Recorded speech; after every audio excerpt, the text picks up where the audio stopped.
Hello friends, welcome to the success Kendra. Friends देखिए, आज इस सेशन में हम लोग बिहार मद्य निषेध सिपाही भर्ती 2026, बिहार जेल वार्डर यानी कि बिहार पुलिस कक्षपाल और चलंत दस्ता सिपाही जिसका एग्ज़ाम 14 जून 2026 और 17 जून 2026 को लिया जाएगा, उसके लिए देखिए साइंस के यानी कि विज्ञान के प्रीवियस ईयर के क्वेश्चन को हम लोग डिस्कस करेंगे। देखिए साइंस की ये प्रश्न जो है CSBC के द्वारा 2015 से लेकर के 2025 तक जो भी एग्ज़ाम लिए गए हैं उनमें जो पूछे गए हैं साइंस के क्वेश्चन, उनको हम लोग 5 वीडियो में कवर करेंगे।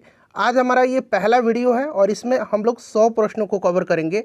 इस प्रकार से हम लोग 500 टोटल प्रश्नों को 5 वीडियो में कवर कर लेंगे। बड़ा ही इम्पोर्टेंट सेशन है और मैंने आपको हिस्ट्री कराया हुआ है CSBC के द्वारा जो प्रीवियस ईयर में बिहार पुलिस के एग्ज़ाम में प्रश्न पूछे गए हैं उनको मैंने कवर कराया हुआ है। तो जिन्होंने नहीं देखा है जाकर के देख लीजिएगा, लिंक आपको डिस्क्रिप्शन बॉक्स में मिल जाएगा।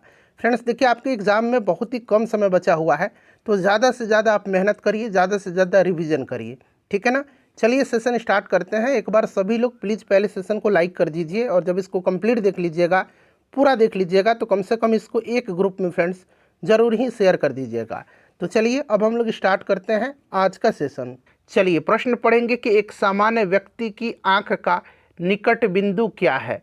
देख सकते हैं फ्रेंड्स, ये इसी साल बिहार पुलिस के एग्ज़ाम में प्रश्न पूछा गया है। अगर आप आंसर पहले से जानते हैं तो आंसर कमेंट करते चलिएगा, इससे आपका रिवीजन होते चलेगा। और जो भी मैं आपको एक्सप्लेन करके बताऊंगा उससे आप ध्यानपूर्वक जरूर सुनिएगा। इस तरह से एक प्रश्न के साथ साथ आपके 2 से 3 प्रश्न जो है कवर होते चलेंगे। चलिए बताइए कि एक सामान्य व्यक्ति की आँख का निकट बिंदु क्या है। देखिए, वह न्यूनतम बिंदु जिस पर रखी वस्तु बिना किसी तनाव के अत्यधिक सुस्पष्ट देखी जा सकती है उससे नेत्र का निकट बिंदु कहते हैं। और किसी सामान्य दृष्टि के लिए यह दूरी लगभग 25 सेंटीमीटर होती है। तो यहाँ पर आप देख सकते हैं ऑप्शन नंबर सी बिल्कुल करेक्ट आंसर हो जाएगा। और देखिए, आप सभी लोग ईमानदारी से अपना अपना स्कोर जो है ज़रूर कमेंट करके बताइएगा।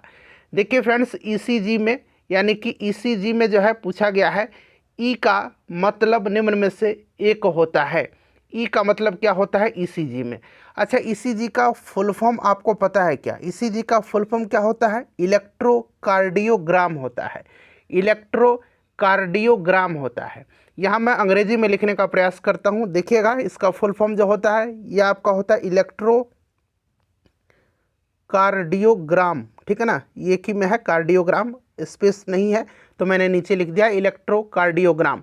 तो यहाँ पर ई का मतलब पूछा गया है ECG में, तो करेक्ट आंसर क्या हो जाएगा? इलेक्ट्रो हो जाएगा। सी से आपका कार्डियो हो जाएगा और जी से आपका ग्राम हो जाएगा। तो यहाँ पर देखिए इलेक्ट्रो ऑप्शन नंबर सी में दिया गया है, तो option number C correct answer हो जाएगा। अच्छा, ये तो बात हो गई ECG की। एक पूछा जाता है EEG। EEG क्या होता है?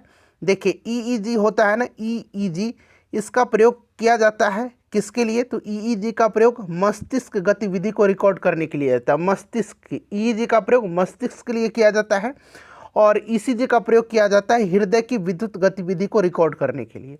तो ये हृदय के लिए होता है और EEG मस्तिष्क के लिए होता है। EEG का फुल फॉर्म क्या होता है? इसका फुल फॉर्म होता है इलेक्ट्रोएन्सेफेलोग्राम।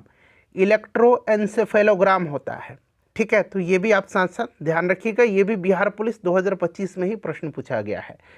चलिए उसके बाद देखिएगा कि प्लाज्मा झिल्ली के निर्माण के लिए आवश्यक प्रोटीन एवं लिपिड निम्नलिखित में से किसके द्वारा बनाए जाते हैं? प्लाज्मा झिल्ली के निर्माण के लिए आवश्यक प्रोटीन एवं लिपिड निम्नलिखित में से किसके द्वारा बनाए जाते हैं? तो फ्रेंड्स देखिए, यहाँ पर राइट आंसर क्या हो जाएगा? ये होगा आपका एंडोप्लाज्मिक रेटिकुलम। इस तरह से आपको शॉर्ट में ER लिखा मिल जाएगा, या एंडोप्लाज्मिक रेटिकुलम भी हिंदी में लिख दिया जाएगा, एंडोप्लाज्मिक रेटिकुलम, ठीक है ना। और इसका मतलब होता है अंतःद्रवी जालिका। यहाँ पर अंतःद्रवी भी बना सकते हैं, अंतःद्रवी जालिका। यहाँ पर option number B correct answer हो जाएगा। दोनों याद रखिएगा, एंडोप्लाज्मिक रेटिकुलम भी याद रखिएगा और अंतःद्रवी जालिका भी आप जरूर याद रखिएगा, ठीक है। चलिए फ्रेंड्स, उसके बाद देखिए सोरबॉर्न विश्वविद्यालय में, ध्यान से प्रश्न को पढ़िएगा, प्रोफेसर नियुक्त होने वाली पहली महिला और विज्ञान के क्षेत्र में 2 बार नोबेल पुरस्कार प्राप्त करने वाली एकमात्र महिला कौन सी है? ये भी बिहार पुलिस का ही प्रश्न है, इसी साल 2025 में पूछा गया है। तो देखिए 2 बार नोबेल पुरस्कार जो दिया गया है विज्ञान के क्षेत्र में, ये दिया गया है मैडम मैरी क्यूरी को।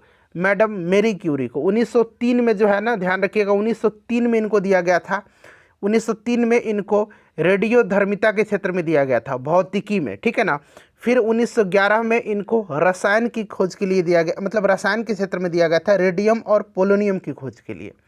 तो 1903 में फिजिक्स के लिए दिया गया था और 1921 में रसायन के लिए दिया गया था, ठीक है। मैरी क्यूरी करेक्ट आंसर हो जाएगा। चलिए उसके बाद देखिएगा, अगला प्रश्न है कि टिंडल प्रभाव प्रकाश के किस गुण के कारण घटित होता है। टिंडल इफेक्ट जो है, टिंडल प्रभाव, बताइए। इसी साल का क्वेश्चन है, बिहार पुलिस 2025 का। देखिए फ्रेंड्स, ये टिंडल इफेक्ट जो होता है ये प्रकाश के प्रकीर्णन के कारण होता है। किसके कारण होता है? प्रकाश के प्रकीर्णन के कारण, ठीक है। अच्छा, टिंडल इफेक्ट जो है इसका उदाहरण आप देखेंगे तो मैं आपको बता दूंगा। देखिए क्या होता है ना कि धूल या धुएं से भरे कमरे में, आप ध्यान दीजिएगा, दिन में आप देखिएगा, आप अगर गांव वगैरह में रहते होंगे या शहर में भी आप देख सकते हैं इस तरह से, धूल या धुएं से भरे कमरे में किसी छिद्र से प्रवेश करने वाले प्रकाश पुंज में कणों को उड़ते हुए देखना। देखिए धूल अगर आता है ना तो प्रकाश की पुंज जब जाती है तो आप देखेंगे उस पर धूल उड़ता हुआ दिखाई देता है। तो ये टिंडल इफेक्ट का एक तरह का उदाहरण है, ठीक है। चलिए उसके बाद देखिएगा कि स्टेनलेस स्टील जो है निम्नलिखित धातुओं की मिश्र धातु है। स्टेनलेस स्टील, अच्छा पीतल भी पूछा जाता है। पीतल किसका मिश्र धातु है? पीतल, ठीक है ना, पीतल पूछा जाएगा। उसके बाद आपसे कांसा पूछा जाता है। कांसा किसका मिश्र धातु है? जर्मन सिल्वर पूछा जाता है। जर्मन सिल्वर, इसमें याद रखिएगा जर्मन सिल्वर में सिल्वर नहीं रहता है, ठीक है ना। जर्मन सिल्वर पूछा जाता है, ये सब पूछा जाता है। तो देखिए सबसे पहले देखिए स्टेनलेस स्टील किसका मिश्र धातु है? तो स्टेनलेस स्टील जो है लोहा, क्रोमियम और निकिल का, लोहा, क्रोमियम और निकिल का। तो यहाँ पर ऑप्शन नंबर बी हो जाएगा। अच्छा पीतल जो होता है ये किसका मिश्र धातु होता है? तो तांबा और जस्ता का, यानी कि कॉपर और जिंक का मिश्र धातु होता है। कांसा किसका मिश्र धातु होता है? तो ये तांबा और टीन का मिश्र धातु होता है, ठीक है ना, कॉपर और टीन का। जर्मन सिल्वर किसका मिश्र धातु होता है? तो जर्मन सिल्वर कॉपर, जिंक और निकिल का होता है। कॉपर, जिंक और निकिल का होता है, ठीक है ना। तो इसे भी आप साथ साथ ध्यान रखिएगा। चलिए देखिए गोलीय दर्पण की वक्रता त्रिज्या, ये कैपिटल आर है, और फोकस दूरी एफ में क्या संबंध है? गोलीय दर्पण की वक्रता त्रिज्या आर और फोकस दूरी एफ में क्या संबंध है? देखिए साइंस के जो है 500 प्रश्न हम लोग डिस्कस करेंगे, और मैं आपको 5 वीडियो में इसलिए करा रहा हूँ ताकि आपको देखने में सहूलियत हो, बहुत ज़्यादा समय आपका इसमें बर्बाद ना हो, ठीक है। 5 दिन में हम लोग कंप्लीट कर लेंगे। तो देखिए यहाँ पर गोलीय दर्पण की वक्रता त्रिज्या आर और फोकस दूरी के बीच क्या संबंध है? तो आपको याद रखना है आर इक्वल टू होता है 2f, ठीक है ना, आर इक्वल टू 2f। इसका मतलब क्या है कि वक्रता त्रिज्या दर्पण की फोकस दूरी की दोगुनी होती है। क्लियर? चलिए बिहार पुलिस का प्रश्न है। उसके बाद देखिएगा कि यांत्रिक ऊर्जा जो है कौन सी ऊर्जा और कौन सी ऊर्जा का योग होती है? यांत्रिक ऊर्जा किस ऊर्जा का योग होती है? किस किस ऊर्जा का?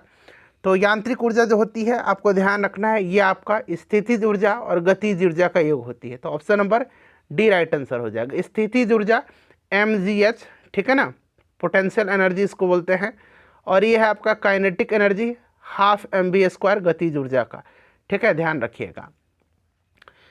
चलिए उसके बाद देखिएगा ये वाला प्रश्न देखिए कि यदि एक वस्तु का द्रव्यमान 4 गुना तथा इसका वेग आधा, देखिए द्रव्यमान कितना किया जा रहा है? 4 गुना, वेग कितना कर दिया गया? आधा हो जाता है। तो वस्तु का संवेग क्या होगा? संवेग इक्वल टू क्या होता है? मास इंटू वेलोसिटी होता है। अब कह रहे हैं कि मास इसका यानी कि द्रव्यमान इसका 4 गुना कर दिया जाए, 4 गुना, और इसका वेग कितना हो जाए? आधा हो जाए, ठीक है। तो वही पूछ रहा है कि वस्तु का संवेग क्या हो जाएगा। तो इस तरह का जब भी आप प्रश्न बनाइएगा ना तो आप क्या करिएगा, ये फॉर्मूला को बाहर निकालने का। तो यहाँ पर देखिएगा हम इसमें से m और v निकाल देते हैं बाहर, तो बचा कितना? ऊपर 4 और नीचे 2, यानी कि 2 दूना 4, ये कितना हो जाएगा? 2 गुना हो जाएगा। इतना ही होना चाहिए ना। चलिए एक बार आप भी सॉल्व करके देखिएगा। उसके बाद देखिएगा अगला प्रश्न है कि विद्युत उपकरणों को अति भारण के कारण लघुपथन से सुरक्षित रखने के लिए सबसे महत्वपूर्ण सुरक्षा विधि क्या है? बहुत ही अच्छा प्रश्न है। बताइए कि विद्युत उपकरणों को अति भारण यानी कि ओवरलोडिंग के कारण लघुपथन यानी कि शॉर्ट सर्किट से सुरक्षित रखने के लिए सबसे महत्वपूर्ण सुरक्षा विधि कौन सी है? तो सबसे महत्वपूर्ण सुरक्षा विधि जो है इसमें से आप देख सकते हैं ऑप्शन नंबर आपका डी हो जाएगा, फ्यूज़ का उपयोग, विद्युत फ्यूज़ का उपयोग। अच्छा विद्युत फ्यूज़ जो होता है ना, इसमें आप ध्यान रखिएगा ये आपका निम्न गलनांक होता है और उच्च प्रतिरोधकता वाला होता है, ठीक है, इसको ध्यान रखिएगा। और विद्युत फ्यूज में जो है टीन और शीशे का मिश्र धातु का प्रयोग किया जाता है। तो ये सब आप ध्यान रखिएगा। ऑप्शन नंबर यहाँ पर डी राइट आंसर हो जाएगा। उसके बाद देखिए, निम्नलिखित में से किस माध्यम में ध्वनि सबसे तेज गति से चलती है? सबसे तेज, तो देखिए ध्वनि किस तरह की जो है आपका तरंग है, तो ध्वनि जो है अनुदैर्घ्य तरंग है, ठीक है ना, अनुदैर्घ्य तरंग याद रखिएगा, अनुदैर्घ्य तरंग है, ठीक है, अनुदैर्घ्य तरंग है, क्लियर। और देखिए ध्वनि जो होता है ना, ये सबसे ज़्यादा ठोस में इसकी गति होती है, फिर आपका द्रव्य में, और फिर आपका गैस में होता है। तो सबसे ज़्यादा ठोस में होगा, तो यहाँ पर आप देख सकते हैं ठोस जो है स्टील दिया गया है। अच्छा, निर्वात में इसकी गति शून्य होती है, क्यों? क्योंकि निर्यात में जो है कोई भी माध्यम नहीं है, और आप जानते हैं कि ध्वनि को गमन करने के लिए माध्यम की आवश्यकता होती है। तो निर्यात में, निर्वात जो होता है, वैक्यूम जो होता है, इसमें ध्वनि गमन नहीं करती है, ठीक है। प्रकाश का चाल निर्वात में सबसे ज़्यादा होता है, ये चीज़ ध्यान रखिएगा, ध्वनि का 0 होता है। देखिए, जीवित कोशिका की खोजकर्ता कौन है? अच्छा, एक कोशिका आपने पढ़ा होगा और एक जीवित कोशिका यहाँ पर पूछा है।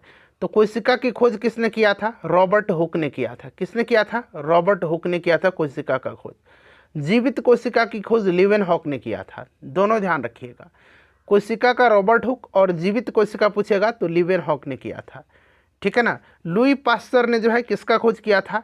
किण्वन का। एक किण्वन है फर्मेंटेशन, किण्वन का खोज किया था लुई पास्चर ने, ठीक है ना, किण्वन का खोज इन्होंने किया था।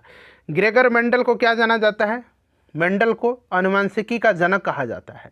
तो ये सब भी आप ध्यान रख सकते हैं। चलिए देखिए, अगला प्रश्न है कि ब्लैक फुट एक रोग है, ये किसके कारण होता है? ब्लैक फुट रोग। अच्छा, ब्लैक फुट रोग है, यहाँ मैं 1 मिनट आप आंसर दीजिए, तब तक मैं लिख देता हूँ, फटाफट बताइए। तो देखिए, ब्लैक फुट रोग है, और एक इटाई रोग है, और एक मिनी माथा रोग है। मैं तीनों बता देता हूँ। ब्लैक फुट रोग जो होता है ना, ये आर्सेनिक के अत्यधिक सांद्रण के कारण होता है, यानी कि आर्सेनिक युक्त जल वगैरह पीने से होता है। तो यहाँ पर आर्सेनिक है। इटाई जो होता है, ये किसके कारण होता है? तो ये कैडमियम के कारण होता है, इटाई। और मिनी माता जो होता है, ये पारा यानी कि मरकरी के कारण होता है। तो ये सब भी आप ध्यान रखिएगा, ठीक है। चलिए, उसके बाद देखिएगा कि पेट में से कौन सा अम्ल होता है, मतलब पेट में कौन सा अम्ल होता है, इतना हिस्सा समझिए। तो पेट में कौन सा अम्ल होता है आपको पता है, ये हाइड्रोक्लोरिक अम्ल होता है, HCl होता है, पेट में मौजूद होता है, ठीक है। और इसका pH मान जो होता है 1.5 से 2 तक होता है, ये भी ध्यान रखिएगा। ये HCl जो है ना, भोजन के माध्यम से हमारे शरीर में आने वाले सूक्ष्म जीवों को मारता है। और HCl यानी कि हाइड्रोक्लोरिक अम्ल पेप्सिन और एमाइलेज को सक्रिय करता है, ठीक है। तो यहाँ पर ऑप्शन नंबर सी हो जाएगा। पेट में कौन सा अम्ल होता है? तो हाइड्रोक्लोरिक अम्ल। देखिएगा कि पौधों में गैसों का आदान प्रदान किसके द्वारा होता है? पौधों में गैसों का आदान प्रदान। Bihar police driver science top 500 question को हम लोग इस साल जो आपके पेपर में छपने वाले हैं, उस प्रश्नों को हम लोग कवर कर रहे हैं। देखिए, गैसों का आदान प्रदान जो होता है, ये रंग के द्वारा होता है। किसके द्वारा? रंग के द्वारा, क्लियर। चलिए, डीएनए का पूरा नाम क्या है? एक डीएनए है और एक आरएनए है, ठीक है ना। तो डीएनए का क्या होता है? डीऑक्सी राइबो न्यूक्लिक एसिड होता है। डीएनए का फुल फॉर्म क्या होता है? Deoxy ribo nucleic acid. और यह कोशिका नाभिक में स्थित एक वंशानुगत सामग्री है जो सभी जीवित जीवों की वृद्धि, विकास, कामकाज और प्रजनन के उपयोग किए जाने वाले आनुवांशिक निर्देशों को पारित करती है। और ये आरएनए होता है राइबो न्यूक्लिक एसिड। तो आरएनए का भी फुल फॉर्म याद रखिएगा, ठीक है।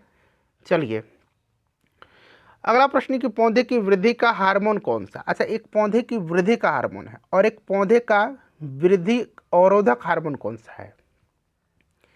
एक आपका वृद्धि अवरोधक है, ठीक है ना। तो वृद्धि अवरोधक जो है ना, ये कौन सा है? तो एब्सिसिक एसिड है। यहाँ मैं लिख देता हूँ, एब्सिसिक अम्ल या एब्सिसिक एसिड ही कही, एक तरह का एब्सिसिक एसिड, ये भी पादप हार्मोन है, ठीक है।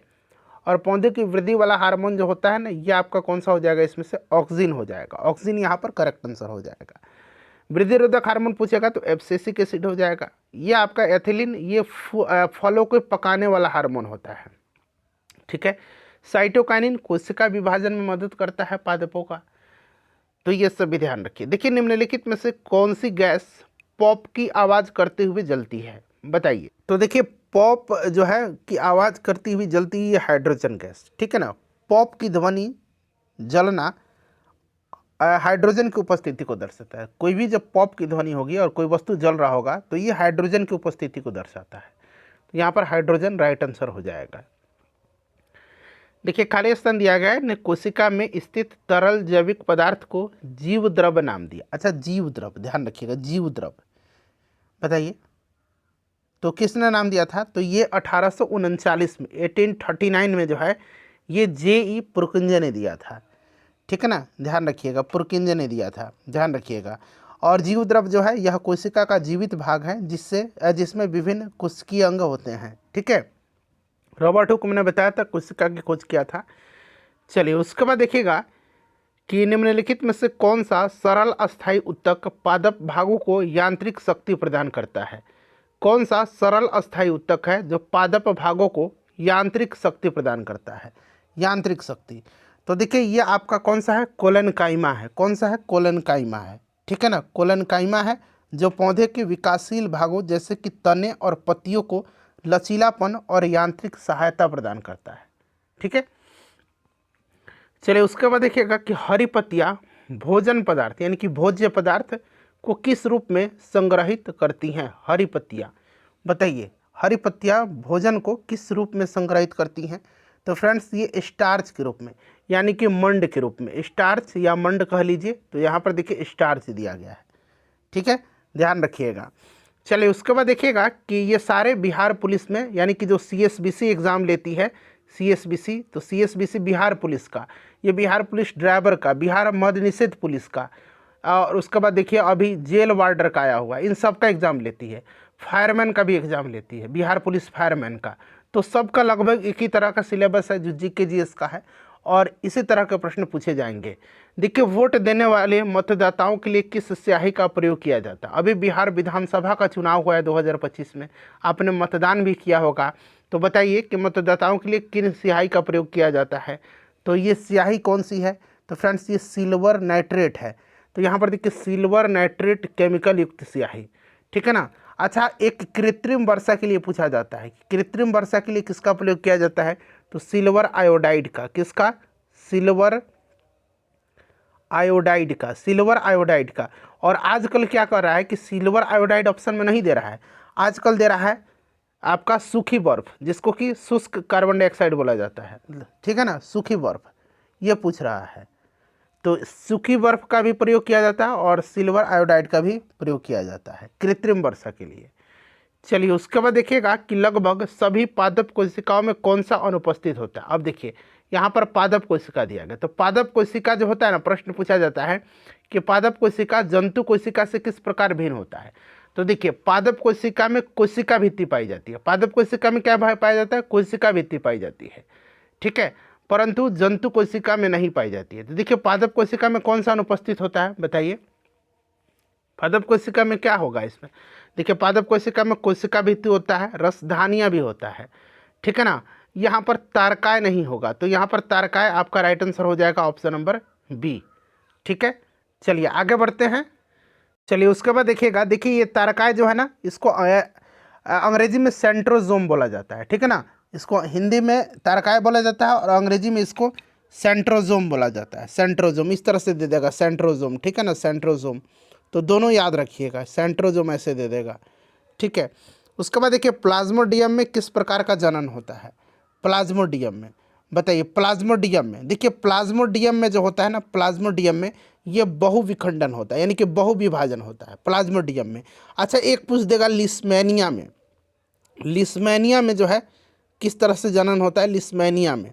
तो लिस्मेनिया में याद रखिएगा द्विविखंडन होता है, द्विविखंडन होता है, द्विविखंडन होता है। अच्छा एक पूछ देगा आपका अमीबा में, अमीबा में, अमीबा में भी द्विविभाजन होता है, ठीक है ना। यहाँ पर देखिए द्विविभाजन या द्विविखंडन, द्विविभाजन होता है अमीबा में, ठीक है। और एक आपका पूछेगा हाइड्रा में, हाइड्रा में किस तरह का होता है? तो हाइड्रा में होता है मुकुलन के द्वारा, यहाँ पर देखिए मुकुलन दिया गया है, हाइड्रा में मुकुलन के द्वारा होता है। तो प्लाज्मोडियम बहुविभाजन, लिस्मेनिया द्विविखंडन, अमीबा द्विविभाजन, हाइड्रा मुकुलन, इन सब का प्रजनन विधि याद रखिएगा, ठीक है। चलिए उसके बाद देखिएगा कि वह स्थान जहाँ शुक्राणु का अंड से सामना होता है, क्या कहलाता है? तो इसको कहा जाता है अंग्रेजी में फेलोपियन ट्यूब। इसको क्या कहा जाता है अंग्रेजी में? अंग्रेजी में इसको बोला जाता है फेलोपियन ट्यूब, फेलोपियन ट्यूब बोला जाता है, ठीक है ना, फेलोपियन ट्यूब। और हिंदी में इसको बोला जाता है डिम्ब वाहिनी। हिंदी में इसको क्या बोला जाता है? डिम्ब वाहिनी या अंड वाहिनी कह सकते हैं, ठीक है ना। तो ऑप्शन ए राइट आंसर हो जाएगा, ठीक है, याद रखिएगा। हिंदी में इसको अंड वाहिनी भी कहा जाता है या डिम्ब वाहिनी भी कहा जाता है। और ये जो डिम्ब वाहिनी है, फेलोपियन ट्यूब है, यह पतली नली की तरह होती है जो गर्भाशय यानी कि यूट्रस और अंडाशय यानी कि ओवरी को जोड़ता है, ध्यान रखिएगा, ठीक है। चलिए उसके बाद देखिएगा, खाली स्थान देख करके पूछा है कि मानव शरीर का मुख्य समन्वय केंद्र है।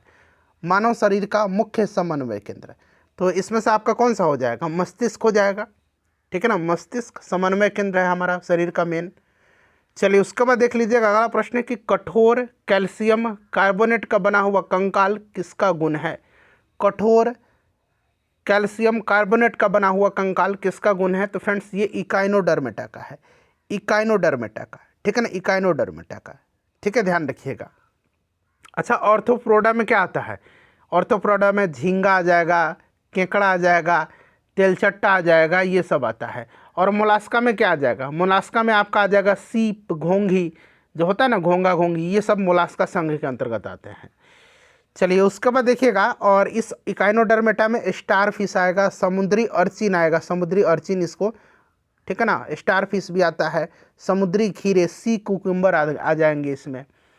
चलिए उसके बाद देखिएगा कि निम्नलिखित में से कौन सा एक प्राकृतिक पारितंत्र नहीं है? प्राकृतिक पारितंत्र, देखिए दो तरह के पारितंत्र है, एक प्राकृतिक पारितंत्र है और एक आपका कृत्रिम पारितंत्र है। तो देखिए प्राकृतिक पारितंत्र इसमें से पूछा गया है कि नहीं है। तो सबसे पहले मैं बता दूं, ये आपका बगीचा कृत्रिम पारितंत्र है। बगीचा किस तरह का पारितंत्र है? कृत्रिम पारितंत्र है। बगीचा, मछली घर जिसको कि एक्वेरियम बोलते हैं, उद्यान, खेत, ये सब कृत्रिम पारितंत्र है। तो पूछा गया कौन सा प्राकृतिक पारितंत्र नहीं है? तो बगीचा, क्योंकि बगीचा कृत्रिम पारितंत्र है। और प्राकृतिक पारितंत्र में नदी, वन, रेगिस्तान, महासागर, झील, घास के मैदान, ये सब प्राकृतिक पारितंत्र का उदाहरण है। तो उदाहरण जरूर याद रख लीजिएगा, ठीक है। चलिए फ्रेंड्स उसके बाद देखिएगा कि चुंबकत्व पर आधारित चिकित्सीय तकनीक है। चुंबकत्व पर आधारित, तो चुंबकत्व पर आधारित जो चिकित्सीय तकनीक है ये आपका कौन सा है? मैग्नेटिक रेजोनेंस इमेजिंग है। Magnetic resonance imaging, full form क्या हो जाएगा? एम से मैग्नेटिक, आर से रेजोनेंस, आई से इमेजिंग। मैग्नेटिक रेजोनेंस इमेजिंग चुंबकत्व पर आधारित एक चिकित्सीय तकनीक है ये। चलिए उसके बाद देखिएगा कि बेकिंग सोडा इज सोडियम, क्या है? बेकिंग सोडा क्या है? तो सोडियम, बेकिंग सोडा सोडियम, बताइए क्या है? जल्दी से बता दीजिए, आसान सा प्रश्न है। सोडियम बाइकार्बोनेट, यहाँ पर देखिए सोडियम तो यहाँ पर दिया गया है, is sodium bicarbonate, baking soda is sodium bicarbonate, ठीक है ना। बेकिंग सोडा यानी कि खाने वाली सोडा की बात हो रही है। फॉर्मूला इसका होता है NaHCO3 होता है, ठीक है, इसको ध्यान रखिएगा आप, NaHCO3, क्लियर। चलिए, और एक होता है आपका वॉशिंग सोडा जिसको कि धवन सोडा बोला जाता है, वो क्या है? आप लोग मुझे कमेंट करके बताइएगा, तुरंत कभी कमेंट करिए सभी लोग। चलिए उसके बाद देखिएगा कि मृदा अपरदन को रोका जा सकता है। सिंपल सा क्वेश्चन है, कैसे मृदा अपरदन को रोका जाएगा?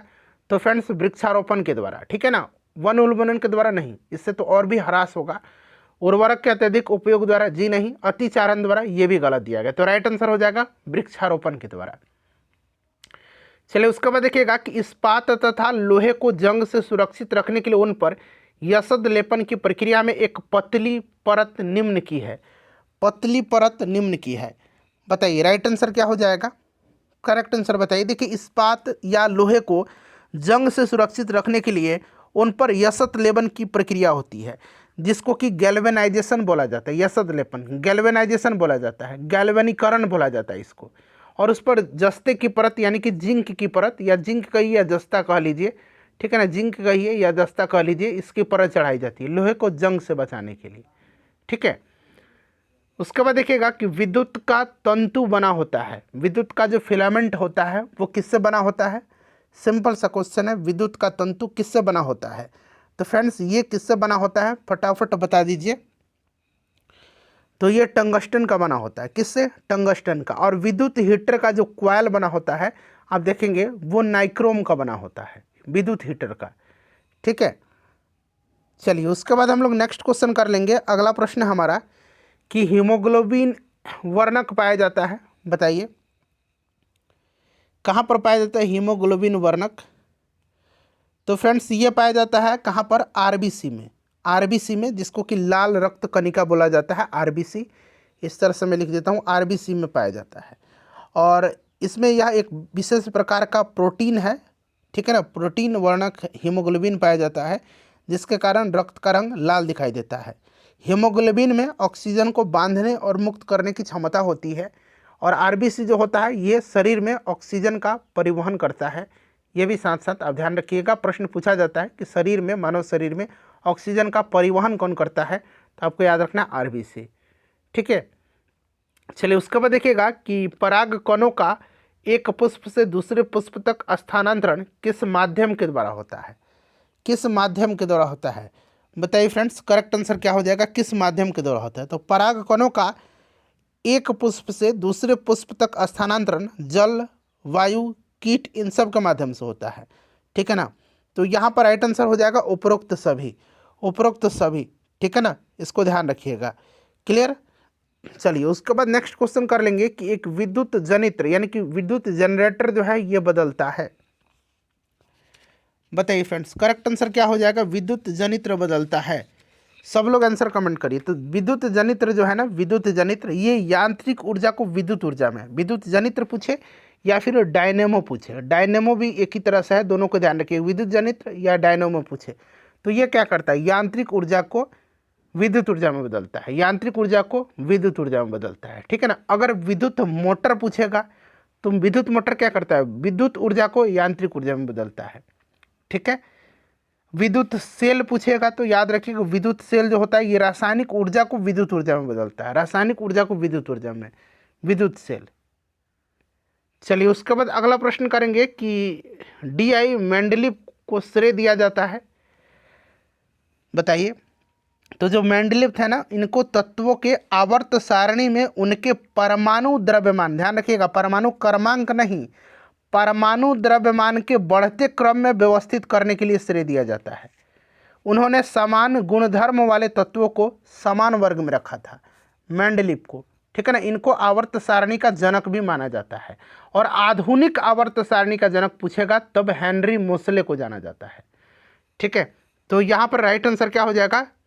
तत्वों के आवर्त सारणी के लिए। चलिए उसके बाद देख लीजिएगा कि अनुवांशिकी का जनक किसे कहा जाता है? अनुवांशिकी का जनक तो मैंने बताया था कि ग्रेगर जॉन मेंडल को कहा जाता है। तो यहाँ पर देखिए जी से ग्रेगर, जे से जॉन और मेंडल यहाँ पर दिया गया है, तो याद रख लीजिएगा। ठीक है, ग्रेगर जॉन मेंडल को। और इन्होंने अपना प्रयोग मटर के पौधे पर किया था, मटर के पौधे पर। तो ये भी प्रश्न पूछा जाता है कि किस पौधे पर किया था इन्होंने अपना शोध? तो मटर के पौधे पर। चलिए उसके बाद देखिएगा कि असमतापी जंतु जिनका हृदय द्विकक्षीय होता है, जिनका हृदय द्विकक्षीय होता है, बताइए द्विकक्षीय होता है, कौन सा इसमें से राइट आंसर हो जाएगा? द्विकक्षीय होता है। फटाफट बताइए करेक्ट आंसर क्या हो जाएगा? द्विकक्षीय किसका होगा? बताइए फ्रेंड्स। तो यहाँ पर देखिएगा राइट आंसर आपका हो जाएगा option number A, shark. Shark एक असमतापी जंतु है जिसका हृदय द्विकक्षीय यानी कि दो कोष्ठ का होता है। ठीक है ना, इसको आप ध्यान रखिएगा, दो कोष्ठ का होता है। ठीक है, तो यहाँ पर option number A right answer हो जाएगा। चलिए उसके बाद देखिएगा कि क्रिया बल एवं प्रतिक्रिया बल हमेशा लगते हैं, क्रिया बल एवं प्रतिक्रिया बल हमेशा लगते हैं। तो देखिए क्रिया बल एवं प्रतिक्रिया बल यानी कि न्यूटन का ये थर्ड लॉ है, न्यूटन गति का तीसरा नियम। क्रिया बल एवं प्रतिक्रिया बल हमेशा अलग अलग वस्तुओं पर और विपरीत दिशाओं में लगते हैं, अलग अलग वस्तुओं पर और विपरीत दिशा में। तो यहाँ पर देखिए अलग अलग वस्तुओं पर और विपरीत दिशाओं में लगते हैं। ऑप्शन नंबर यहाँ पर डी राइट आंसर हो जाएगा, क्योंकि न्यूटन के तीसरे नियम के अनुसार प्रत्येक क्रिया के समान विपरीत प्रतिक्रिया होती है। ठीक है, चलिए उसके बाद देखिए निम्नलिखित में से किसका बीज प्रोटीन एवं वसा का प्रचुर स्रोत है? किसका बीज प्रोटीन और वसा का जो है प्रचुर स्रोत है? चलिए बताइएगा। तो ये सोयाबीन हो जाएगा। सोयाबीन अगर आप ऑप्शन में देखिएगा प्रोटीन का ये सबसे प्रमुख स्रोत होता है, तो इस तरह से आप सोयाबीन लगा सकते हैं। ठीक है, चलिए उसके बाद हम लोग नेक्स्ट क्वेश्चन कर लेंगे। अगला प्रश्न है हमारा कि निम्न में से उपार्जित लक्षण है, उपार्जित लक्षण बताइए। उपार्जित लक्षण इसमें से आपसे पूछा गया है। तो उपार्जित लक्षण जो है ना, ये आपका उपार्जित जिसको आप अर्जित कर सकते हैं। तो ये शरीर का वजन, ये बढ़ा भी सकते हैं आप, घटा भी सकते हैं। तो ये उपार्जित लक्षण है, ठीक है ना। चलिए उसके बाद देखिएगा कि बादल या कोहरा किस कोलाइडी निकाय का उदाहरण है। बादल या कोहरा किस कोलाइडी निकाय के उदाहरण हैं, फटाफट बता दीजिए। राइट आंसर इसका क्या हो जाएगा। तो फ्रेंड्स देखिए, बादल या कोहरा द्रव गैस में परिक्षिप्त कोलाइडी निकाय का उदाहरण है। द्रव गैस में परिक्षिप्त कोलाइडी निकाय का उदाहरण है। तो इसको आप ध्यान रखिएगा, ठीक है। चलिए उसके बाद देखिएगा कि अक्षय नवीकरणीय ऊर्जा। अच्छा, ये नवीकरणीय है और एक होता है अनवीकरणीय। एक क्या होता है? अनवीकरणीय। अनवीकरणीय में कौन सा आ जाएगा? अनवीकरणीय में आपका कोयला, पेट्रोलियम, प्राकृतिक गैस यहाँ पर दिया गया, ये सब अनवीकरणीय है। यहाँ पर अक्षय नवीकरणीय ऊर्जा, तो नवीकरणीय ऊर्जा में सौर ऊर्जा आ जाएगा, जल ऊर्जा यानी कि जो हाइडल एनर्जी है, हाइडल एनर्जी, पवन ऊर्जा है, ये सब आपका क्या है? नवीकरणीय ऊर्जा के स्रोत हैं। तो ऑप्शन नंबर यहाँ पर आपका डी करेक्ट आंसर हो जाएगा, ठीक है। यहाँ पर डी करेक्ट आंसर हो जाएगा, ठीक है फ्रेंड्स। चलिए उसके बाद देखिएगा कि एक पारितंत्र में सभी हरे पौधे एवं नील हरित शैवाल जिनमें प्रकाश संश्लेषण की क्षमता होती है वर्ग में आते हैं। किस वर्ग में आते हैं? तो हमने पढ़ा हुआ है कि सभी हरे पौधे और नील हरित शैवाल यानी कि जिनमें भी प्रकाश संश्लेषण की प्रक्रिया की क्षमता होती है, यानी कि जो अपना खाना स्वयं बनाते हैं, अपना भोजन स्वयं बनाते हैं, वो उत्पादक वर्ग में आते हैं। वो क्या कहलाते हैं? उत्पादक होते हैं, ठीक है ना, वो उत्पादक होते हैं। चलिए उसके बाद देखिएगा कि बायोगैस का मुख्य घटक क्या है। बायोगैस का मुख्य घटक, तो फ्रेंड्स देखिए, बायोगैस का जो मुख्य घटक होता है ना, वो कौन सा होगा इसमें से? तो ये आपका मीथेन हो जाएगा। अच्छा, मीथेन CH4, ठीक है ना। मीथेन क्या है? CH4 है फॉर्मूला इसका। और इसको मार्स गैस भी कहा जाता है। इसको क्या कहा जाता है? और इसको मार्स गैस भी कहा जाता है। तो ये चीज़ ध्यान रखिएगा, इसको मार्स गैस के भी नाम से जाना जाता है, ठीक है। वेरी इंपॉर्टेंट क्वेश्चन है, इसको मार्स गैस के भी नाम से जाना जाता है। चलिए अगला प्रश्न है कि निम्नलिखित में से, देखिए पढ़िएगा प्रश्न सभी लोग, निम्नलिखित में से कौन सा एक जीवाणु जनित रोग नहीं है, यानी कि जीवाणु से होने वाला रोग नहीं है। तो देखिए इसमें से जीवाणु से कौन कौन सा रोग होगा? तो हैजा हो जाएगा, क्षय रोग हो जाएगा, एंथ्रेक्स रोग भी होता है। बट इन्फ्लुएंजा जो होता है ये वायरस से होता है, इन्फ्लुएंजा वायरस से होता है। तो कौन सा इसमें से पूछा गया है कि जीवाणु जनित रोग नहीं है? तो राइट आंसर हो जाएगा इन्फ्लुएंजा। जीवाणु से कौन कौन से रोग होता है? पोलियो होता है, मतलब विषाणु से, वायरस से पोलियो होता है, इन्फ्लुएंजा भी हो जाएगा।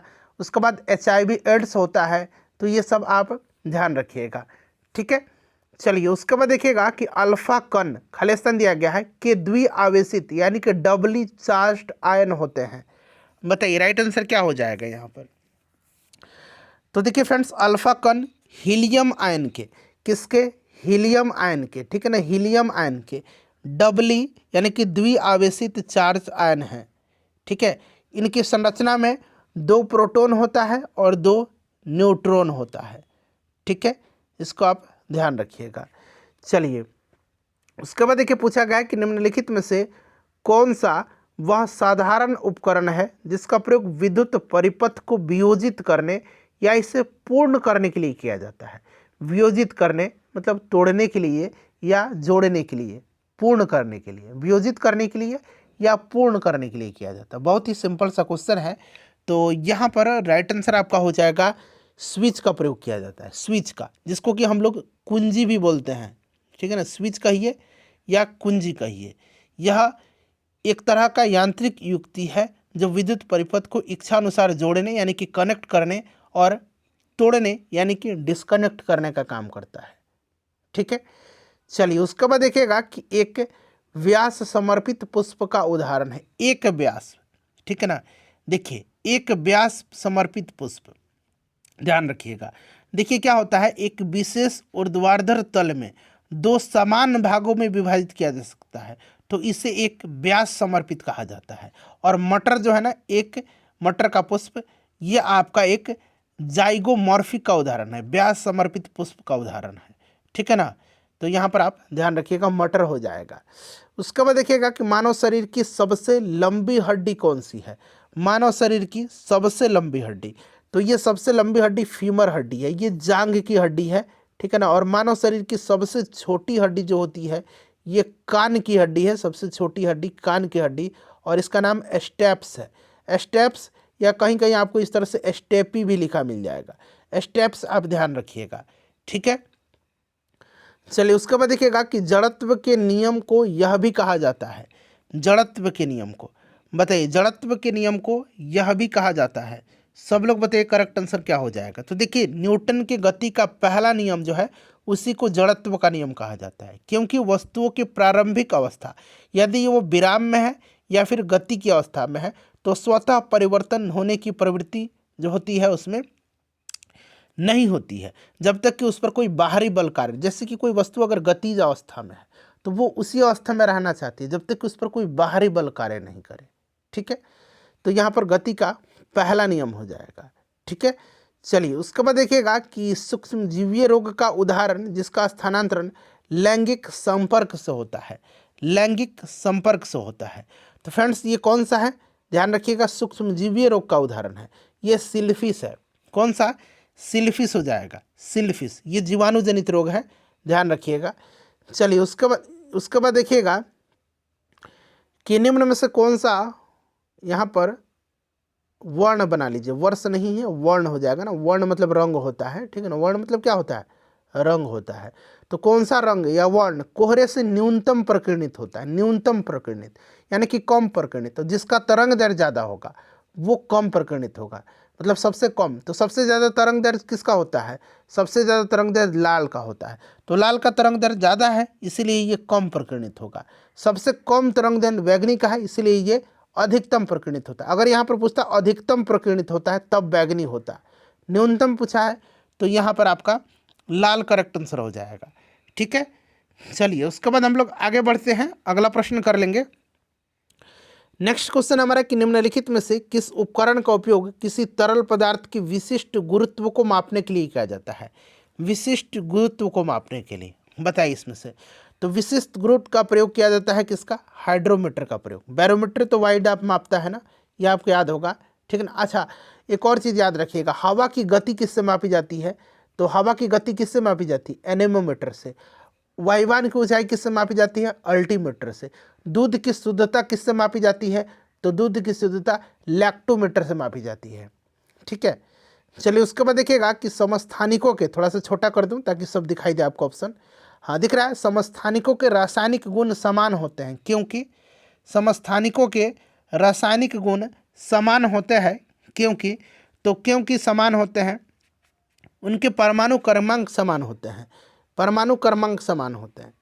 ठीक है, चलिए उसके बाद देखिएगा कि कैल्शियम का परमाणु संख्या क्या है। कैल्शियम इस तरह से लिखा जाता है Ca, ठीक है ना, और इसका 20 होता है, ध्यान रखिएगा कितना होता है, 20 होता है।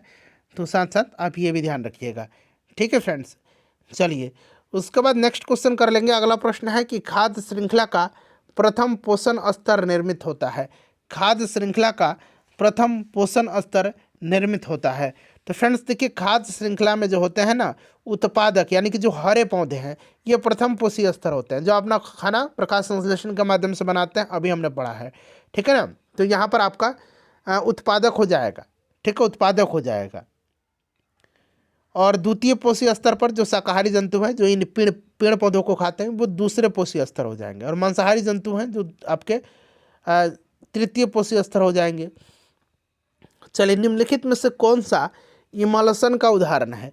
इसमें से पूछा गया है कि इमल्सन का, यानी कि पायस का उदाहरण है कौन सा, बताइए कौन सा इसमें से इमल्सन का उदाहरण है। तो इसमें से दूध आप देखेंगे, दूध इमल्सन का उदाहरण है, जबकि बादल, यहाँ पर दूध हो जाएगा, जबकि बादल, धुआं और कोहरा जो है ना, ये एरोसोल के उदाहरण है, ये एरोसोल के उदाहरण है। ठीक है ना, एरोसोल के उदाहरण है। तो ये सब भी ध्यान रख लीजिएगा। देखिए, एटीपी के अंतस्थ फॉस्फेट संलग्न बंध को जल द्वारा खंडित होने पर कितनी तुल्य ऊर्जा मोचित होती है। अब इस तरह के प्रश्न को आप डायरेक्ट याद रख लीजिए, दिमाग ज़्यादा मत लगाइए, इस तरह के प्रश्न का वैल्यू आप डायरेक्ट याद रख लीजिएगा, ठीक है ना। तो यहाँ पर करेक्ट आंसर कितना किलो जूल पर मोल हो जाएगा, ये आपसे पूछा जा रहा है, बताइए। तो फ्रेंड्स ये 30.5 किलो जूल पर मोल हो जाएगा, ठीक है। चलिए उसके बाद देखिएगा नेक्स्ट क्वेश्चन हमारा है कि केंद्रीय तंत्रिका तंत्र निर्मित होता है। केंद्रीय तंत्रिका तंत्र, बताइए केंद्रीय तंत्रिका तंत्र निर्मित होता है। तो फ्रेंड्स देखिए केंद्रीय तंत्रिका तंत्र मस्तिष्क तथा मेरुरज्जु द्वारा निर्मित होता है, जो संपूर्ण शरीर तथा स्वयं तंत्रिका तंत्र पर नियंत्रण करता है। तो मस्तिष्क और मेरुरज्जु, तो यहाँ पर आप देख सकते हैं option number C correct answer हो जाएगा। चलिए उसके बाद देखिएगा कि कायिक प्रवर्धन का लाभ यह है कि इस प्रकार उत्पन्न सभी पौधे होते हैं, सभी पौधे होते हैं कायिक परिवर्धन में। बताइए करेक्ट आंसर यहाँ पर क्या हो जाएगा कायिक परिवर्धन में। तो देखिए इसमें होता है क्या कि सभी पौधे अनुवांशिक रूप से समान होते हैं, क्योंकि इनमें लैंगिक जनन की आवश्यकता नहीं होती है, जिसके चलते विभिन्नता पैदा नहीं होती है। तो अनुवांशिक रूप से समान होते हैं ये, ठीक है। चलिए उसके बाद देखिएगा कि साइनोबैक्टीरिया तथा माइकोप्लाज्मा किस समूह के उदाहरण है। साइनोबैक्टीरिया और माइकोप्लाज्मा, बताइए राइट आंसर क्या हो जाएगा। तो फ्रेंड्स ध्यान दीजिएगा, ये जो है ना ये आपके मोनेरा संघ के, मोनेरा समूह के, मोनेरा जगत के उदाहरण हैं, ठीक है। चलिए उसके बाद देखिए कौन सा तत्व सोलर सेल को बनाने के लिए मुख्य रूप से उपयोग किया जाता है। ये प्रश्न बड़ा पूछा जाता है, CSBC के एग्जाम में बड़ा पूछा जाता है ये प्रश्न, ठीक है। तो ये किया जाता है आपका इसमें से सिलिकॉन का, ये एक जो है आपका अर्धचालक है, इसीलिए इसका प्रयोग किया जाता है सिलिकॉन का, ठीक है। तो याद रखिएगा। चलिए उसके बाद हम लोग नेक्स्ट क्वेश्चन कर लेंगे। तो यहाँ पर करेक्ट आंसर क्या हो जाएगा, चलिए तो यहाँ पर सिलिकॉन हो जाएगा ना। चलिए उसके बाद देखिएगा कि ओजोन का एक अणु कितने ऑक्सीजन परमाणु से बना। ओजोन यानी कि O3, याद रहेगा ना आपको, याद रखिएगा। O2 हो जाएगा तो ये ऑक्सीजन हो जाएगा, तो यहाँ पर O3 हो जाएगा। ऑक्सीजन परमाणु से बना है तो 3 यहाँ पर आपका करेक्ट आंसर हो जाएगा, ठीक है, 3 करेक्ट आंसर हो जाएगा। चलिए उसके बाद हम लोग नेक्स्ट क्वेश्चन कर लेंगे। अगला प्रश्न हमारा क्या है कि और ओजोन आपको याद है ना कि यह सूर्य से आने वाली परावैंगनिक किरणों को सोख कर पृथ्वी की रक्षा करता है। बायोगैस का मुख्य घटक, तो यहाँ पर मीथेन हो जाएगा, मार्स गैस इसको कहा जाता है।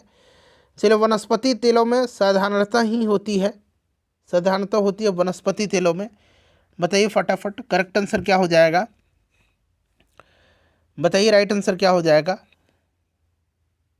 सभी लोग बताइए। वनस्पति तेलों में साधारणतः लंबी असंतृप्त कार्बन श्रृंखला, लंबी और असंतृप्त कार्बन श्रृंखला, तो यहाँ पर ऑप्शन नंबर बी हो जाएगा, ठीक है ना, क्योंकि इसके कार्बन परमाणुओं की श्रृंखला में कम से कम एक डबल बॉन्ड उपस्थित होता है, ठीक है ना, एक द्वि आबंध उपस्थित होता है। चलिए उसके बाद देखिए ग्रीन हाउस प्रभाव जुड़ा है, बताइए ग्रीन हाउस प्रभाव, फटाफट बताइए, सभी लोग इसका आंसर कमेंट करिए। तो यहाँ पर आप देखेंगे फ्रेंड्स ये आपका हो जाएगा मेनली कार्बन डाइऑक्साइड से, ठीक है ना, कार्बन डाइऑक्साइड राइट आंसर हो जाएगा। इसकी बढ़ती मात्रा में वायुमंडलीय तापमान में वृद्धि होती है, कार्बन डाइऑक्साइड की मात्रा बढ़ेगी तो, ठीक है। चलिए उसके बाद देखिएगा कि टमाटर किस अम्ल का प्राकृतिक स्रोत है। टमाटर जो है ये ऑक्जेलिक एसिड का, किसका, ऑक्जेलिक एसिड का प्राकृतिक स्रोत है, ऑक्जेलिक अम्ल का, ठीक है। अच्छा टार्टरिक अम्ल जो पाया जाता है ये इमली में पाया जाता है, टार्टरिक अम्ल, और जो कच्चा आम होता है उसमें पाया जाता है, ठीक है। सिट्रिक अम्ल जो है नींबू संतरा में पाया जाता है, नींबू में संतरा में। एसिटिक एसिड पाया जाता है सिरका में। चलिए उसके बाद देखिएगा कि निम्नलिखित में से किस कोशिकांग को कोशिका का ऊर्जा घर कहा जाता है, बताइए किसका ऊर्जा घर। तो देखिए ऊर्जा घर कहा जाता है माइटोकॉन्ड्रिया को, कोशिका का ऊर्जा घर कहा जाता है, ठीक है ना। अच्छा राइबोसोम को प्रोटीन की फैक्ट्री कहा जाता है, गोल्जी का कोशिका का यातायात प्रबंधन कहा जाता है, और एक आपका लाइजोसोम है, लाइजोसोम को आत्महत्या की थैली कहा जाता है। तो ये सब पॉइंट ध्यान रखिएगा। चलिए देखिए निम्न में से कौन से जीव परजीवी पोषण युक्त दर्शाते हैं, बताइए फ्रेंड्स राइट आंसर यहाँ पर क्या हो जाएगा, करेक्ट आंसर बता दीजिए, इसमें से आपका क्या हो जाएगा राइट आंसर। तो अमीबा जो है ना ये परजीवी पोषण युक्ति दर्शाता है, ठीक है ना। और अमीबा में कूटपाद पाया जाता है, कूटपाद पाया जाता है, कूटपाद, कूटपाद के द्वारा ये भोजन ग्रहण करता है, याद रखिएगा आप, ठीक है। इसको जरूर याद रखिएगा। उसके बाद देखिएगा कि निम्नलिखित में से पुष्पित पादप का कौन सा भाग द्विगुणित नहीं है, द्विगुणित नहीं है। तो यहाँ पर देखिएगा जो आपका डिंब है ना, डिंब यानी कि अंडा, ये पुष्पित पादप का द्विगुणित भाग नहीं है।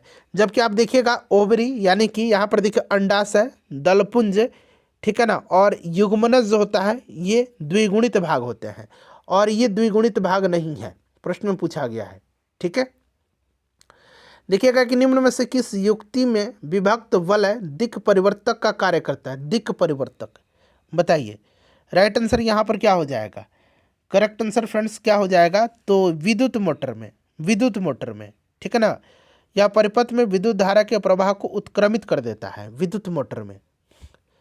चलिए उसके बाद देखिए रदरफोर्ड प्रकीर्णन प्रयोग में अल्फा कणों का स्रोत क्या था।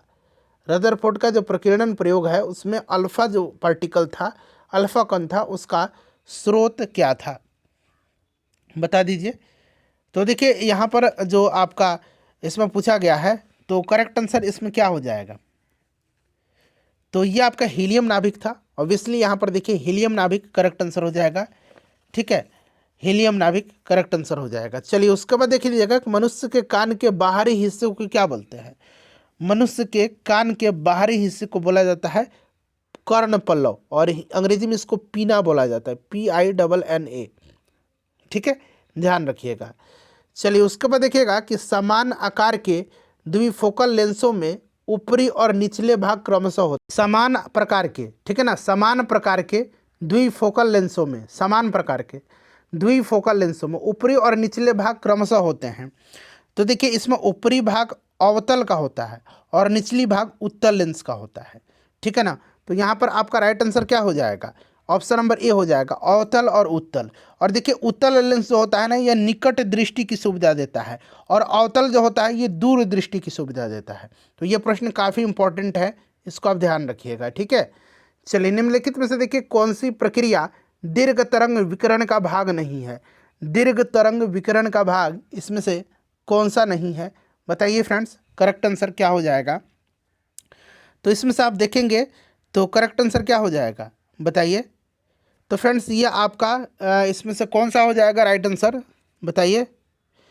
प्रकीर्णन या विखरना, तो यहाँ पर देखिए विखरना दिया गया है। ठीक है ना, ये दीर्घ तरंग विकिरण का भाग नहीं है। ठीक है, इन तरंगों में चालन, संवहन और विकिरण, ये तीनों प्रक्रिया होती है, चालन, संवहन और विकिरण। इसमें ये विखरना नहीं होगा, स्कैटरिंग नहीं होगा। चलिए निम्नलिखित में से देखिए कौन एक समान त्वरण का उदाहरण है, कौन सा एक इसमें से समान त्वरण का उदाहरण है, बताइए। तो यहाँ पर आप देखेंगे समान त्वरण का उदाहरण इसमें से कौन सा है, तो ऑप्शन नंबर यहाँ पर आपका सी हो जाएगा, एक मुक्त गिरने वाली वस्तु की गति, ठीक है ना, तथा ढलान पर लुढ़कती हुई गेंद की गति। तो यहाँ पर आपका ऑप्शन नंबर ए हो जाएगा। ठीक है, मुक्त गिरती वस्तु में त्वरण का मान जो होता है ये 9.8 मीटर पर सेकंड स्क्वायर के बराबर होता है। ठीक है, चलिए उसके बाद देखिए कोई वस्तु एक तरल में तैरेगी या डूबेगी, यह निम्न में से किस पर निर्भर करता है, बताइए। कोई भी वस्तु एक तरल में तैरेगी या डूबेगी, यह किस पर निर्भर करता है।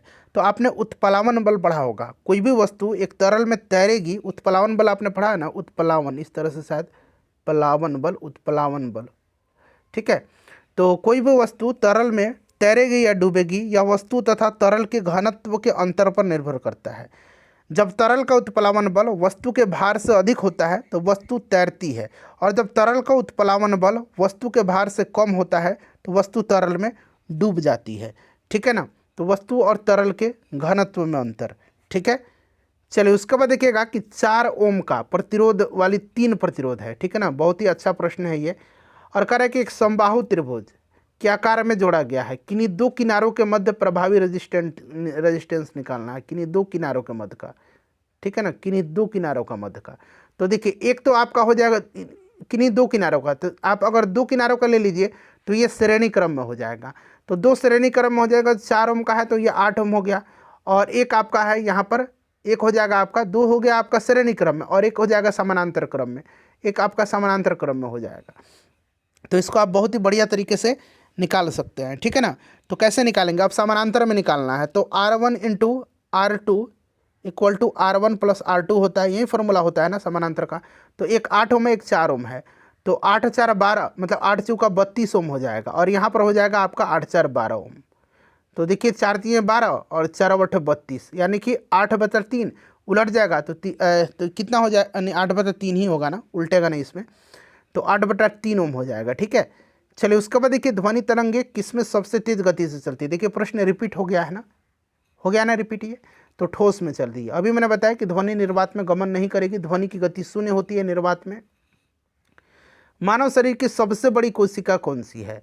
सबसे बड़ी कोशिका इसमें से पूछा गया है कि कौन सी है मानव शरीर की सबसे बड़ी कोशिका। चलिए बताइए, राइट आंसर यहाँ पर क्या हो जाएगा? तो देखिए यहाँ पर थोड़ा सा आप लोग ध्यान दीजिएगा, प्रश्न में पूछा गया मानव शरीर की सबसे बड़ी कोशिका, तो सबसे बड़ी कोशिका वर्म है, यानी कि अंडाणु है सबसे बड़ी कोशिका, और सबसे लंबी कोशिका तंत्रिका कोशिका है। तो यहाँ पर सबसे लंबी अगर रहता तब तंत्रिका होता, सबसे बड़ी पूछा है तो अंडाणु होगा। ठीक है, वायु जनित रोग है, वायु से होने वाले रोग, तो तपेदिक, डिप्थीरिया, निमोनिया, ये सभी रोग होते हैं। चलिए आपके नाखून, बाल, त्वचा, नाखून, बाल, त्वचा समान पदार्थ से बने होते हैं, बिल्कुल सही बात है, एक ही प्रकार के पदार्थ से बने होते हैं, और यह एक तरह का प्रोटीन होता है। और जिससे हमारे नाखून, बाल और त्वचा बने होते हैं ना, उसी पदार्थ से जानवरों के खुर, सिंग भी बने होते हैं। और ये पदार्थ कौन सा होता है? केराटिन होता है। ठीक है ना, एक तरह का ये प्रोटीन होता है। काफ़ी अच्छा क्वेश्चन है, इसको ध्यान रख लीजिएगा आप। ठीक है ना, निम्नलिखित में से देखिए कौन सा मनुष्य में अवक्षेपी अंग का उदाहरण है? अवक्षेपी अंग का उदाहरण इसमें से कौन सा है, बताएंगे? अवक्षेपी अंग का उदाहरण, तो देखिए इसमें से देखिएगा तो आपका विकल्प के अनुसार जो कान की मांसपेशी है ये अवशोषी अंग का उदाहरण है, कान की मांसपेशी। ठीक है ना, अपेंडिक्स भी है, टॉन्सिल भी है, निपल्स वगैरह होते हैं पुरुष के, साइनस, ये सब भी अवशेषी अंग होते हैं। तो ये सब भी आप अंग का नाम ध्यान रखिएगा, ऑप्शन के अनुसार से इसमें कान की मांसपेशियाँ हो जाएगा। अच्छा, किसके संचय के कारण मांसपेशियों में थकान होती है, ये पूछा जा रहा है, बताइए?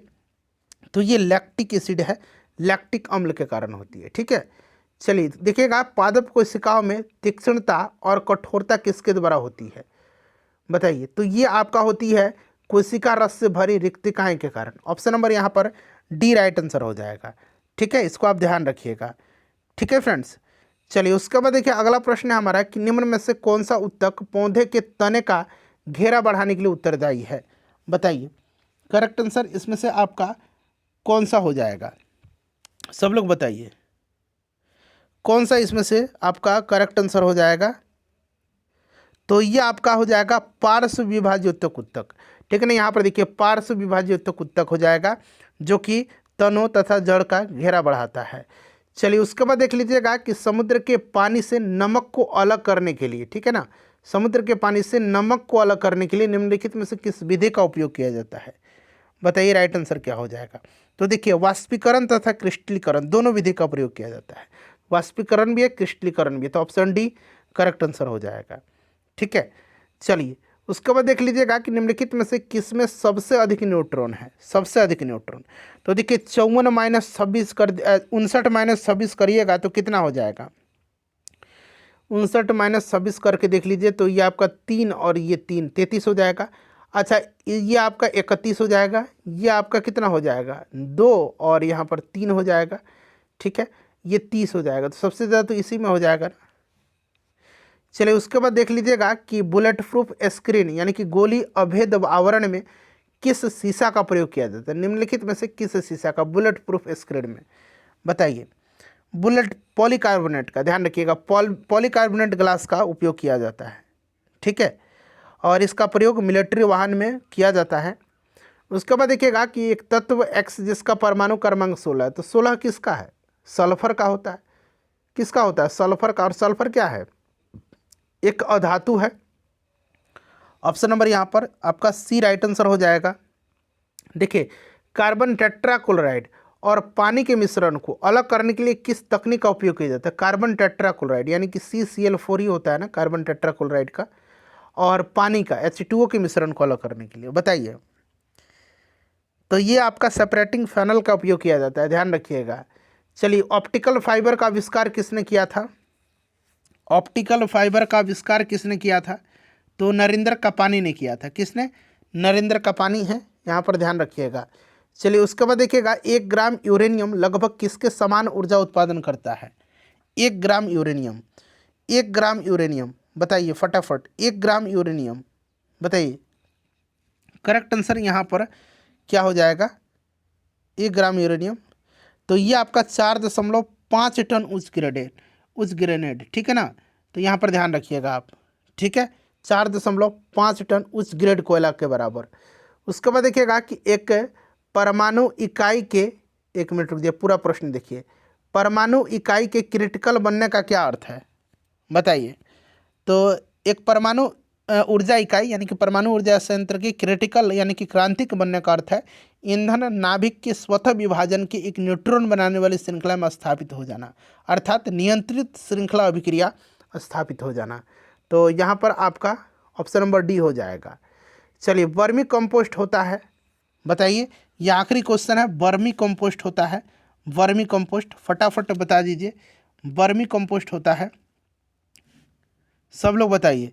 वर्मी कंपोस्ट, तो ये एक जैविक जैव उर्वरक है, एक जैविक जैव उर्वरक है वर्मी कंपोस्ट, ठीक है ना। केचुआ वगैरह आपने देखा होगा।